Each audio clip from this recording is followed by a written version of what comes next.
UT's made a lot of small steps to become more sustainable and more environmentally conscious, but they have a really long way to go. Like, for example, UT is really going to actually redistribute and put out recycling bins, hopefully next year, all across campus, so that it'll be easier to recycle on campus. But they haven't come up with a climate action plan or anything like that to try to reduce their carbon footprint. So, I mean, I guess I don't want to score them, but they're doing decently, but they have a long way to go. Well, we try. There's no lack of effort, but you know, we're a huge campus, and we're not very sustainable, to be honest.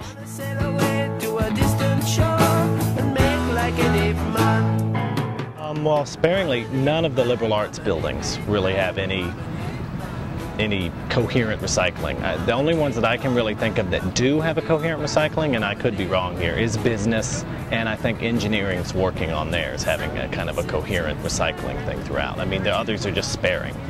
So the only other way to really push the university to do something is to raise awareness to students, which is our other major goal, in addition to just because if enough students want it, the university has to pay attention. So that's kind of been our philosophy all along.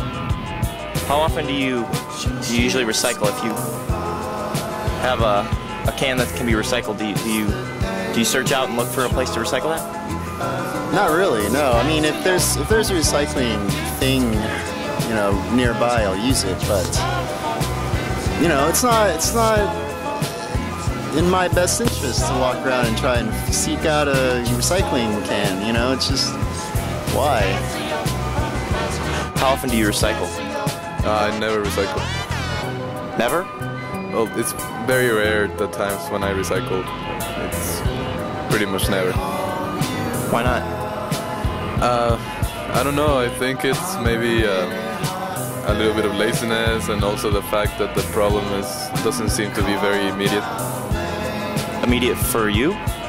Yeah, I suppose. And I mean, it doesn't seem to be immediate for, at least in my opinion, for the world, but I'm probably wrong. Everything you buy has a carbon footprint, you know, whether it's a bag of chips to a car, okay, because it has to be made somewhere, it has to be produced, and I mean all of that has carbon tied to it.